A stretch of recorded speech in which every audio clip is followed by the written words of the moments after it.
اب یہ کہتا ہے کہ میں ہوں مسلم علمی کتابی.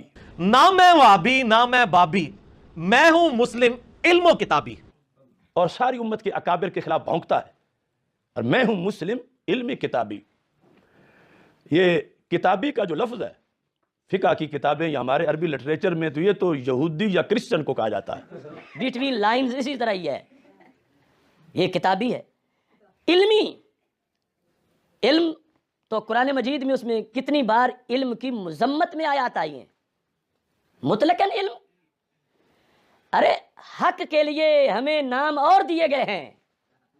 کوئی اور بھی 14 صدیوں میں علمی کتابی مسلم ہے؟ کہ جس کا پہلے نام ہوتا تھا اور آج اس کا ہے. یوں ہوتی ہیں جڑی بوٹیاں یا برساتی جو نکل آتے ہیں. یہ کہتا ہے میں ہوں مسلم علمی کتابی، تو میں کہتا ہوں نہ تم علمی نہ ہو کتابی، نہ تم علمی نہ ہو کتابی، نہ تم مچھلی نہ مرغابی. نہ تم علمی نہ ہو کتابی، وزن پورا رکھنا ہے. نہ تم مچھلی نہ مرغابی، مچھلی تو پوری پانی میں رہتی ہے نا، اور مرغابی جو ہے وہ پرندہ بھی ہے اور کچھ وقت وہاں بھی گزارتی ہے مگر منافقت نہیں کرتی.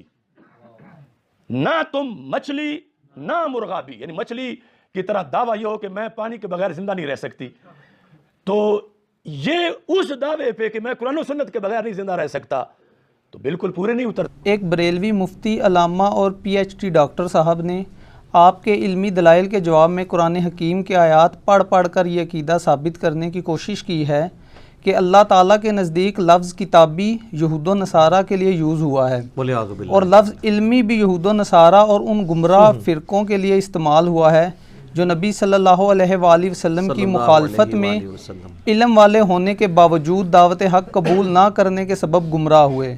لہٰذا آپ کا یہ شعر صرف گمراہی کی علامت ہے. نہ میں وابی نہ میں بابی، میں ہوں مسلم علمی کتابی. سر اگر آپ کو یہ شعر پسند نہیں ہے نا تو آپ دوسرے والا شعر لے لیں کہ مرنے سے پہلے اے مسلمان کر لے اس پہ غور، کتابوں کا خدا اور ہے بابوں کا خدا اور.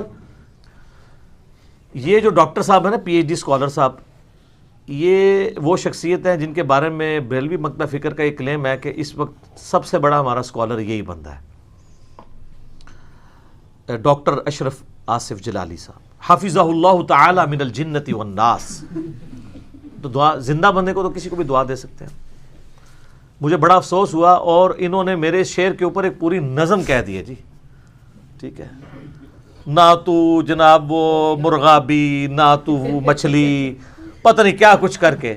جب کوئی شخص کتاب و سنت کے دلائل کے مقابلے پہ آپ کو شعر سنا رہا ہو اور شعروں سے جواب دے رہا ہو 4 بندے سامنے بٹھا کے، تو پھر آپ سمجھ لیں ان کے پاس دلائل ختم ہو گئے.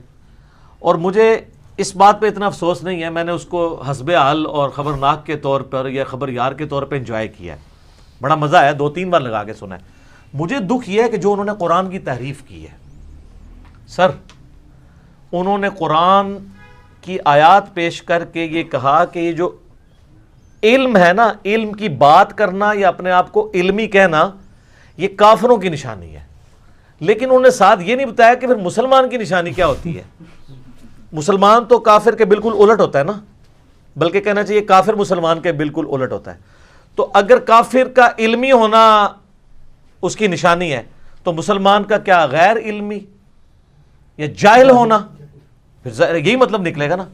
اور سر تحریف انہوں نے یہ کی کہ قرآن پاک میں جو اس طرح کی آیات آتی ہیں نا، سورہ شورا کے اندر بھی آتی، سورہ آل عمران کے اندر بھی، سورہ نساء کے اندر بھی، باقاعدہ انہوں نے سورہ شورا کی آیت پڑھی ہے اور وہ آیت پڑھ کے انہوں نے کہا کہ اس میں آیا کہ یہ جیسا کہ سورہ آل عمران میں بھی آتا ہے نا، اعوذ باللہ من الشیطان الرجیم، ان الدین عند اللہ الاسلام، بے شک اللہ کے حضور قیامت والے دن ایکسیپٹیبل ریلیجن صرف اسلام ہے. وَمَا اخْتَلَفَ الَّذِينَ أُوتُوا الْكِتَابَ إِلَّا مِن بَعْدِ مَا جَاءَهُمُ الْعِلْمُ بَغْيًا بَيْنَهُمْ.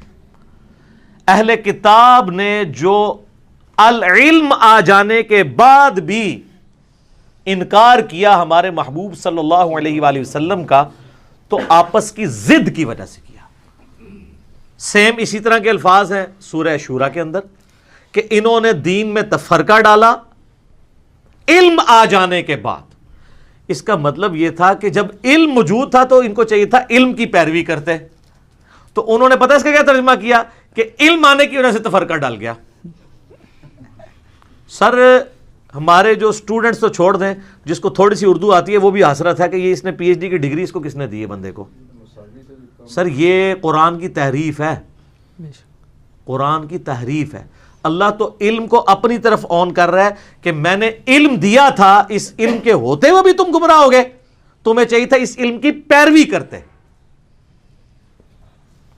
علم آ جانے کے بعد یعنی العلم قرآن، یہود و نصارہ نے مخالفت کی اس لیے کہ ان کو بغض تھا نبی علیہ السلام سے، وہ چاہتے تھے بنو اسرائیل میں پیغمبر آئے، یہ بات تھی، اس کو کیا بنا دیا۔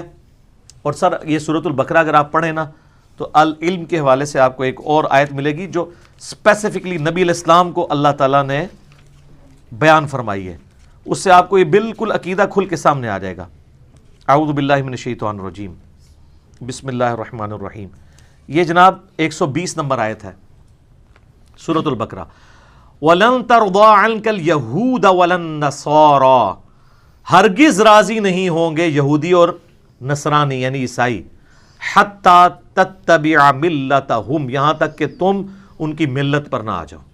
اللہ فرما رہا ہے اے صحابہ، اے نبی علیہ السلام کی جماعت، اور نبی علیہ السلام آپ کی خواہش ہے نا کہ یہود و نصارہ آپ کی بات مان لیں، جب تک آپ ان کی ملت پہ نہ چلے جائیں یہ آپ سے خوش ہی نہیں ہوں گے۔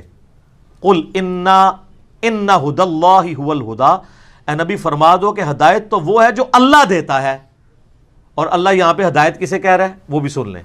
وَلَئِنِ اتَّبَعْتَ أَهْوَاءَهُمْ بَعْدَ الَّذِي جَاءَكَ مِنَ الْعِلْمِ، اور اے نبی علیہ السلام بفرض محال اگر آپ نے ان کی خواہشات کی پیروی کی بعد اس کے کہ آپ کے پاس العلم آ چکا ہے، مالک من اللہ من ولی ولا نصیر، تو اے اللہ کے نبی آپ کا اللہ کے مقابلے پر نہ کوئی دوست ہوگا نہ مددگار، اگر آپ نے بھی العلم کے آ جانے کے بعد ان کی پیروی کی۔ یہ تو اللہ کہہ رہا ہے علم کی پیروی کرو، اور وہ کہہ رہا ہے علمی وہ لوگ ہوتے ہیں جو گمراہ ہوتے ہیں، جو علم کی بات کرتے ہیں۔ یہ ان کا قصور نہیں ہے، یہ بابوں کے دین پہ چل رہے ہیں، اور بابا یہی کہتا ہے، یہ بابے نے کہا نا علم بس کریو یار۔ اور ہمارے نبی علیہ السلام کو کیا حکم ہے سورہ طٰہٰ میں، قُلْ رَبِّ زِدْنِی عِلْمًا، اے نبی آپ بھی دعا کیا کریں اے اللہ میرے علم میں اضافہ کر دے، میرے عشق و سرور میں، میرے وجدان میں۔ یہ تو نہیں الفاظ؟ انبیاء کی وراثت کیا ہے؟ علم۔ حضرت آدم علیہ السلام کو جو سجدہ ہوا کس بنیاد پہ؟ علم، کیونکہ انہوں نے چیزوں کے نام بتا دیے تھے۔ سورہ بنی اسرائیل کے اندر آیت نمبر 36 جو 9th کمانڈ ہے، اس میں بھی اللہ تعالیٰ نے علم کی فضیلت کا بیان کیا ہے۔ وَلَا تَقْفُ مَا لَيْسَ لَكَ بِهِ عِلْمٌ إِنَّ السَّمْعَ وَالْبَصَرَ وَالْفُؤَادَ كُلُّ أُولَٰئِكَ كَانَ عَنْهُ مَسْئُولًا، اے انسان کسی چیز کی پیروی اس وقت تک مت کر جب تک کہ تیرے پاس اس کے بارے میں ڈیفینیٹ علم نہ آ جائے۔ بے شک کان، آنکھیں اور عقل، دل یا دماغ کوئی بھی چیز ہو، اس کے بارے میں تم سے پوچھا جائے گا کہ تم نے ان 3 انسٹرومنٹس کو یوز کر کے حق بات تک پہنچنے کی کوشش کیوں نہیں کی۔ تو علم کی فضیلت سے تو پورا قرآن بھرا ہوا ہے، اور یہ جس طریقے سے علم کی توہین کرتے ہیں نا، یہ اس بات کا ثبوت ہے کہ یہ کس کیٹیگری میں فال کرتے ہیں۔ اور وہ کیٹیگری جو ہے نا سورۃ النجم کی آیت نمبر ہے 28 پارہ نمبر 27 کے اندر، اعوذ باللہ من الشیطان الرجیم، بسم اللہ الرحمن الرحیم۔ وَمَا لَهُمْ بِهِ مِنْ عِلْمٍ، اور انہیں اس معاملے میں کوئی علم نہیں ہے، إِن يَتَّبِعُونَ إِلَّا الظَّنَّ، یہ صرف اپنے گمان کی پیروی کرتے ہیں۔ وَإِنَّ الظَّنَّ لَا يُغْنِي مِنَ الْحَقِّ شَيْئًا، اور گمان جو ہوتا ہے نا وہ سچائی کے اور علم کے مقابلے میں کوئی شے ہی نہیں ہے۔ تو اللہ فرما رہا ہے کہ حق کیا ہے؟ العلم، اور اس کے مقابلے پہ اٹکل پچو، گمان، میرا دل نہیں مانتا، میرا اندر کہتا ہے، میرا وجدان کہتا ہے، سب کہانیاں جڑیاں نے وہ اینٹی علم نے۔ اسی لیے یہ علم کے دشمن ہیں، ان کا قصور نہیں ہے، ان کا جسٹیفائی ہے علم کا دشمن ہونا۔